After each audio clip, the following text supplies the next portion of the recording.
안녕하세요. 맥키네시의 투자클럽입니다. HLB. 자, 미중 간의 무역 갈등 완화와 이제 내일부터 한국과 미국 간의 이제 관세 협상 관련되는 부분, 이런 어떤 이 기대감으로 증시가 전반적으로 좀 이제 기관 중심으로 강세가 나왔습니다. HLB 같은 경우에도 4거래일 만에 수급상으로는 프로그램 쪽에서 23만 주 넘게 일단 매수세가 들어왔고요. 자, 주가는 이제 전일 대비 4% 넘게 일단 상승한 55,700원으로 종가가 형성되는 내용 한번 살펴보겠습니다. 자, HLB 관련된 직접적인 기사는 아닌데요. FDA 승인 기대감으로 최근에 이제 뭐 바이오주들, 중소형주들 흐름들이 강하게 일어나고 있죠. 최근에 이제 뭐 펩트론 같은 경우에도 한 달 사이에 100% 가까이 올라갔고, 네이처쉘, 그 다음에 뭐 이제 ABL 바이오도 그렇고요. 2019년도에 한때 이제 코스닥에서 시가총액 1위를 했던 신라젠이죠. 신라젠도 지금 이제 단기간에 급등을 또 밑단에서 보여주고 있고요.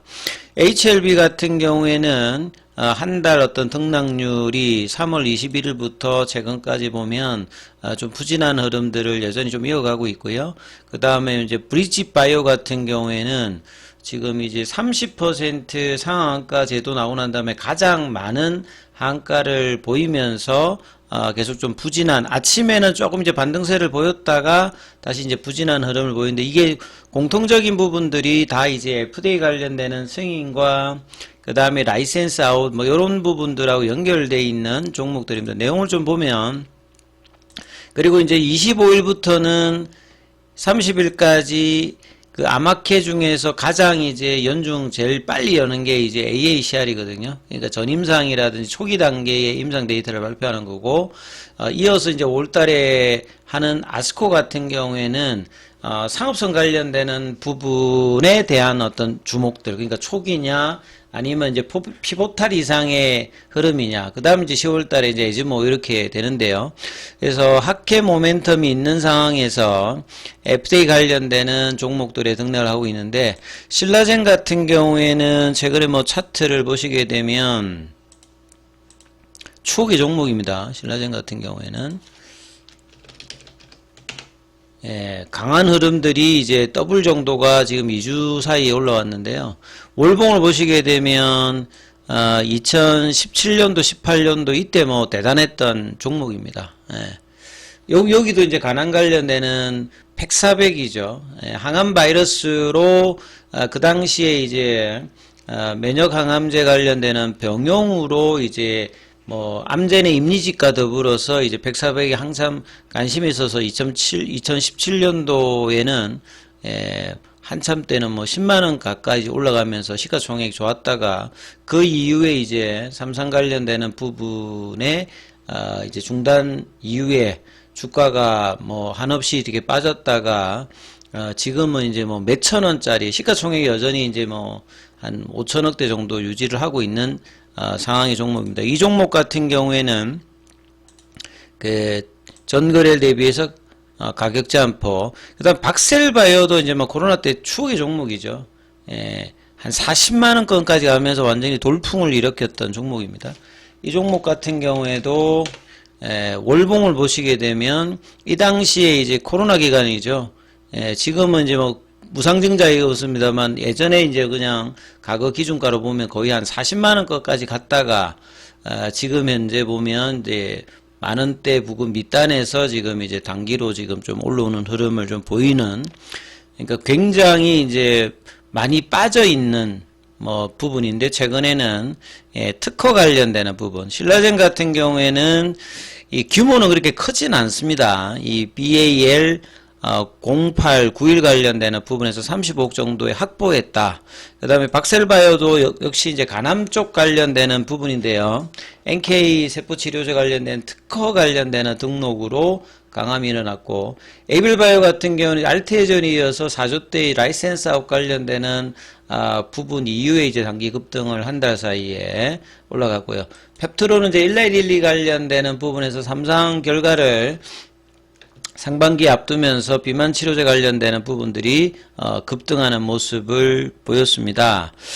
그래서 이제 뭐 기관에서도 보면 그 미국 상호관세 충격을 이제 극복한 증시가 이 코스닥이 이제 가장 전 세계에서는 세게 올라갔습니다. 그래서 코스닥에서 가장 강한 종목이 제약바이오고, 외국인들 매수세도 뭐 ABL 바이오라든지 펩트론 쪽에 집중되면서 바이오주의 어떤 이제 연계되는 종목들에서 시가총액 낮은 종목들도 급등하는 모습을 보여주고 있는 게 이제 시장 상황이다라고 보시면 될 것 같습니다. 그래서 이제 네이처셀 같은 경우에도 국내 삼상 관련되는 부분들의 데이터를 FDA가 인정해준다. 마치 뭐 이런 거하고 똑같은 거죠. 그 중국에서 이제 간암 관련되는 부분의 삼상 결과를 FDA에서 이 부분을 인정해주면서 삼상으로 바로 이제 글로벌 임상을 하게 했던 뭐 그런 거하고 이제 비슷한 어떤 사례라고 보시면 될 것 같고요. 그 다음에 이제 뭐 브리치바이오 같은 경우에는 임상 이상의 통계적 위성 확보가 실패되면서 5거래 연속으로 한가 빠지고 난 다음에 지금 거래는 어제부터는 많이 터졌습니다. 브리치바이오 같은 경우에도 이종규 대표의 그 기술성 특례로 이제 들어와서 라이센스 하우스를 과거에 했다가 상당히 좀 뭐 각광받았던 NRDO 모델이었는데요. 4월 달에는 이제 이상 기대감으로 이렇게 올라왔다가 점한가를 5번 맞고 이제 월요일에 이제 거래량 터지고 그 다음에 어제도 이제 거래량 7,600만 주, 오늘은 2,600만 주로 이제 뭐 계속 이제 음봉입니다만 거래 터지면서 지금 이제 시가총액은 뭐 거의 이제 600억대 정도로 줄었기 때문에 굉장히 이제 뭐 소형주로 내려와 있는 상태입니다. 그러니까 변동성이 굉장히 크다는 부분을 보여주고 있는 거죠. 그래서 이제 HLB 같은 경우에는 뭐 시가총액이 뭐 여전히 3위 정도이고 지금 이제 홀드되는 상태이기 때문에 다시 이제 5월달이든 회사가 이제 명확하게 이제 밝히는 리서브션 관련되는 일정을 기다리고 있는 상황이니까 작년에는 2번의 하한가를 보이면서 이제 거래량 터지면서 이제 벗어나는 흐름을 보였다면 이번에 3월 20일에는 한가는 거래량 터지면서 당일만 한가를 하고 바로 이제 좀 풀리는 모습을 보였죠. 그리고 난 다음에 한 달 동안에는 계속 옆으로 플랫형 흐름을 보이고 있는 상태였죠. 자, 그리고 이제 항서제약 같은 경우에는 최근에 이제 이틀 연속 일봉상에선 강한 흐름을 보였고 오늘도 강보합세 흐름에서 50위안을 여전히 유지해주고 있습니다. 중국 쪽 관련해서는 항서제약에 대한 어떤 뭐 내용들이 계속 이제 많이 올라오고 있습니다. 오늘도 뭐 하나 좀 참고해 드리면 항서제약은 뭐 제약 시장이 강세장인데 항서제약은 왜 추가적으로 강하게 좀 안 가느냐 이렇게 물어보는데요. 그래서 내용을 좀 살펴보면 이 PD1 이제 회사들이 여러 회사 있죠. 베이진사도 그렇고 있고 준시 바이오 사이언스도 있고 뭐 그다음에 이제 그 항서제약도 있고 그리고 그 중에서 이제 항서제약 같은 경우에는 계속 이제 수익을 내고 있는 상태입니다. 그리고 이제 근데 항서제약 같은 경우에는 이 혁신약물 지수에는 크게 뒤처져 있다. 베이진사 같은 경우는 적자임에도 불구하고 굉장히 공격적인 어떤 흐름으로 FDA 허가 약물 2개를 가지면서 매출단도 2조 이상을 보여주면서 여기는 이제 영업 적자입니다만 굉장히 R&D 쪽에 엄청나게 이제 투자를 하는 데가 베이진사고 뭐 항서제약도 뭐 만만치 않습니다만 항서제약은 이제 파이프라인이 한 150개로 베이진의 한 2배 이상을 뭐 가지고 있는 거죠. 그 다음에 뭐 이노벤트는 이제 FDA는 허가가 안 되어 있는 신틀리막 관련되는 부분인데 나머지 이제 PD1 쪽은 이제 그 재무적으로 그렇게 성과를 못 내고 있다 이렇게 지금 이야기를 하는 거죠. 항서제약이 이제 핵심 드라이브 관련되는 부분에서는 그러니까 항암제가 이제 가장 시장 규모가 제약바에서 가장 큰 쪽이고요.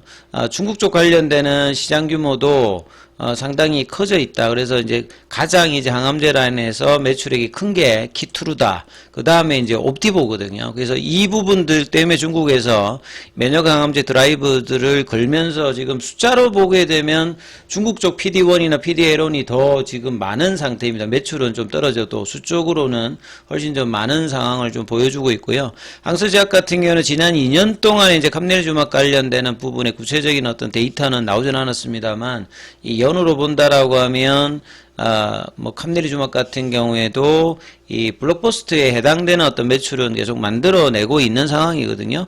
그리고 이제 2019년도에 허가 받기 전에 2015년도부터 일상을 이제 진행했기 때문에 뭐 거의 10여 년 이상의 개발과 상용화 과정을 거치면서 지금 이제 항서제약 입장에서는 매출 30~40%가 이 감내주맘에 해당되는 부분이고요. 2021년도에 이제 의료보험 협상으로 국가에서 이제 가격들 자체가 거의 뭐 보시게 되면 70% 이상 80% 이렇게 약가를 빼버리는 어떤 상황에서 이제 2021년도부터 2년 동안에 굉장히 좀 부진한 흐름을 보였고요. 2023년도부터 어느 정도 이제 회복하는 모습을 보였습니다만 중국 쪽보다는 국외로 나가야 되는 어떤 상태. 그러니까 주력인 감넬리주맙의 미국 진출이 굉장히 중요한 부분들이 가장 이제 뭐 리보셈도 마찬가지입니다만 중국에서 가장 이제 메인이었는데 이 부분들이 약가 인하로 영향을 많이 받고 있는 어떤 상황이다. 이렇게 좀 봐야 되겠죠. 그리고 이제 2021년도는 이제 글로벌에도 이제 뭐 이 인플레이션 관련되는 부분으로 금리 인상을 하면서 이 제약바이오주들이 코로나 관련되어서 급격하게 빠졌던 해이기도 합니다. 그리고 혁신 관련되는 부분이 이름에도 불구하고 R&D를 항서제약은 계속 이제 진행을 하면서 작년도부터는 다시 이제 정상적인 뭐 ROE라든지 현금 흐름을 만들어내고 있는 상태입니다. 그래서 마지막에 보면 이제 항서제약의 어떤 지금 이제 문제점이라고 이제 뭐 이야기하고 있는 부분들은 중국 내에서는 내수 비중이 굉장히 많고 그 다음에 이제 파이프라인이 굉장히 많은 어떤 부분들이죠. 근데 이제 21년도부터는 이런 상황에서 극복하기 위해서 R&D 관련되는 부분과 해외에 어떤 직접적으로 규제기관을 통과해서 미국이나 유럽에 이제 진출하기 위해서 했던 게 이제 HLB와 간암 관련되는 부분이었고요. 그래서 이 부분들에 대한 어떤 항서제약은 이제 베이징 같은 경우는 미국 쪽에서 이제 매출을 실질적으로 내고 있는 부분이죠. 베이징은 이제 미국 시장이 베이징 수익의 절반을 차지합니다. 그러니까 항암제에서 가장 많이 이제 뭐 다케다 제약 같은 경우에도 이런 부분들을 다케다도 이제 매출의 절반을 미국에서 창출하잖아요. 그러니까 약가가 가장 비싸기 때문에. 그래서 항서제약 입장에서 이런 부분들의 선택을 하기 위해서 이 감리주맙과 리보세라믹 간암 관련되는 뭐 이 허가 관련되는 부분이 굉장히 중요하다는 현지 인식에 관련된 내용들이라고 보시면 되겠죠. 그리고 이제 상대적으로 라이센스 아웃 쪽에서는 미국 머크라든지 유럽 머크 관련되는 부분에서 라이센스 아웃으로 굉장히 이제 선전을 하고 있는 부분이기 때문에 이제 이 감넬리주맙 관련되는 CMC 관련되는 마무리도 조속히 해야 되는 어떤 분명한 어떤 이유가 된다라고 보셔야 될 것 같습니다. 자, 그리고 이제 오늘 공매도 쪽에서는 수량 자체가 14만 주로 좀 더 많이 나왔습니다만 주가는 일단 양봉이었고요. 그 다음에 21일 기준 이번 주 월요일 기준으로 보면 390만 주대까지 공매도 보유잔고 올라갔고요. 그 다음 대차거래 같은 경우 오늘은 체결이 또 상한보다는 10배 이상 많은 흐름들을 보여주고 있다. 이렇게 좀 보셔야 되겠죠. 그래서 차트 흐름을 보셔도 HLB 같은 경우에는 지금 20일 이평선이 이제 한 3일 동안 내려갔는데 이 부분들을 오늘 좀 극복하는 양봉 흐름. 시장에서 좀 그동안에 이제 어제도 제가 말씀드렸습니다. 코스닥 차트하고는 많이 어긋나 있죠. 코스닥은 이미 이제 4월 9일날 바닥을 치고 저점 대비해서는 전 세계에서 가장 강하게 코스닥이 올라왔거든요. 요 기간 동안에. 근데 이제 HLB 같은 경우에는 빠질 때는 이미 이제 3월 달에 빠졌기 때문에 옆으로 가면서 반등을 할 때는 이제 따라 못 가는 뭐 이런 흐름인데 이제 이런 부분들이 뭔가 시장하고 동행하기 위해서는 요 20일 이평선을 지지받으면서 볼린저 밴드 상단을 넘어가는 흐름들을 이 목요일날 금요일날 만들어낸다라고 하면 시장하고 좀 연동하는 흐름을 볼 수가 있습니다. 그리고 지금 단기적으로 이제 보시게 되면 수급 흐름에서 HLB 같은 경우는 오늘 뭐 131억 정도 매수도 외국인 쪽에서 강하게 좀 들어왔고요. 그 다음에 이제 공매도 쪽에서의 어떤 이제 커버링이 이제 같이 이제 들어온다라고 보시면 되겠죠. 그 다음에 이제 프로그램 쪽에서도 4거래일 만에 23만 주대 매수가 들어오면서 일단 양봉을 내면서 이제 장중에도 아침에 이제 뭐 오전장에 이제 고가를 10시 넘어가면서 시도를 해서 11시에 이제 넘어가서 이제 장중에 제일 높았던 게 이제 56,100원이거든요. 그리고 이제 3시 반에 이제 끝났을 때 정규장에서 이제 마무리될 때 가격 자체는 55,900원이고, 그 다음에 이제 뭐 애프터 마켓에서 등락을 하다가 일단 55,700원 정도에 뭐 마쳤는데요. 일단은 시장하고 이제 같이 가는 흐름들은 오늘 긍정적이었고, 그 다음에 이제 공매도 쪽의 창구들, 특히나 외국계 쪽에서 이제 매수를 하면서 일종의 이제 커버링이 일단은 들어왔다는 부분들. 근데 거래량은 이제 89만 주기 때문에 최소한 200만 주 이상, 정상적으로 좀 뭐 반영을 한다면 500만 주 이상의 거래량이 나와야 이제 시장하고 연동하는 흐름이 나올 수 있기 때문에 이 부분들을 보시면서 흐름 좀 챙겨보셔야 될 것 같습니다. 장중에는 무료 텔레그램 방이 운영되고 있습니다. 동영상 아래 링크되어 있는 부분 참조해 주시고 입장 문의는 문자 남겨주시면 됩니다. 계열 종목에 관련되는 부분들은 이어진 영상에서 설명해 드리도록 하겠습니다.